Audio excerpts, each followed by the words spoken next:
Peace, kings and queens, gods and goddesses. So, we're going to talk about it. Um, yeah, we're just going to talk about it. I'm about to get like completely naked. Not physically, emotionally and vulnerably. That was funny. But no, for real, let's talk about it. Um 2004 was a tough year for me, to say the least. Between my emotions and my intrusive thoughts, I felt like I was depressed or I was dealing with depression, but I wasn't really depressed. I just didn't really know what the fuck was going on. And it wasn't until like October or November of 2024 that I had realized that I'd been wallowing in my self pity or in self pity. I was still figuring out how to process the trauma that triggered my emotions and thoughts, but I am finally grateful to say that I figured some things out. For starters, I realized that I wasn't depressed. My trauma just made me feel less deserving, in a way. And it took a while for me to come to that conclusion and accept that I had been pretty much torturing myself the entire time. And let me tell you, until we recognize that we're torturing ourselves, we'll just keep going in circles. And when I say torture, I mean how our thoughts and words convince our subconscious that we are not worthy, that we are incapable, that we deserve hardship, or that we should be punished for our mistakes. We don't think that we deserve forgiveness, that our past defines us, that trauma defines us, and so much more, y'all. But none of this is true. None of it. And it's only in the last 3 years that I've started to learn how to just be okay with being human. And honestly, until recently, I didn't fully understand like what that even meant. We've been so conditioned to believe that it's bad and shameful or ridiculous to just be human, to have emotions, to make mistakes, to be imperfect. But here's the thing, we are supposed to make mistakes. It's a part of the human experience. The problem is, we often don't learn from them, or it takes us a while to learn from them. And that's what leads to negative thoughts, emotions, and outcomes. Tell y'all something for free. Big mistakes, yeah, I made them in abundance. That's my boy Kyle. Go get hit. But for real, for a long time, I wasn't dealing with them properly. I started punishing myself with my thoughts, words, and actions.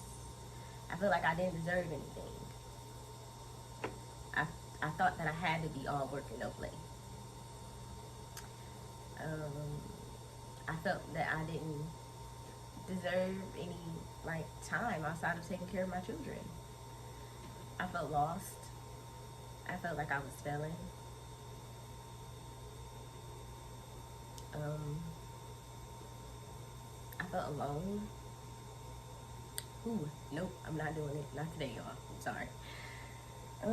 And my anxiety was like through the roof. Like, goddamn, it was so high. It's insane, really. But it was a lot, y'all. I'm not even playing. But I'm super grateful for my support system. They all did their best to convince me otherwise. Even though I was having a hard time convincing myself. This whole experience has taught me so much about myself, and I am thankful for that. One of the biggest lessons that I've learned is how much I rely on books for clarity.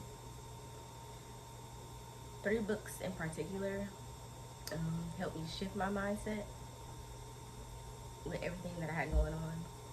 And those were The Power of Now and A New Earth by Eckhart Tolle. I might have pronounced that wrong. And The Power of the Subconscious Mind by Dr. Joseph Murphy. These books was nothing short of game changers for me. I can't speak for everybody, but they did what they needed to do to assist me for sure. And I genuinely didn't even realize how much I was in need of a perspective shift. And not just from the past year, but in general. I also realized that I wasn't leading by example as much as I hoped to for my children. And when I say that, an example would be like, I used to say, I need a trainer to work out. I can't do it by myself. And the audacity of me. This is a I can do anything household. And that goes for everybody in this household. Well, that goes for anybody, period. But here, that is a saying that we use probably every day. But unfortunately, I have started to believe like my words and my thoughts. And after reading those books, I understood just how powerful thoughts were and how they shaped our reality, our actions, and everything around us. So I changed my mindset to I love exercise. And guess what? For the last 2 weeks, I've been getting up every day around 5 or 6 a.m. to work out or do yoga. And I feel amazing. My body is sore, but I feel great. And I am proud of myself. Tell you that for free. And this is just one example, y'all. Like, I've started believing in myself more, accepting things, gaining clarity, empathizing more, empathizing more. Sheesh, forgive me. I'm a better mom. I'm a better friend. I'll be a bomb wife one day. And I'm working towards freedom in all aspects of my life. But I already feel freer than I have in a long time. I feel peaceful. I'm more patient. I'm more disciplined. I've learned to respond better to situations. I've overcome fear.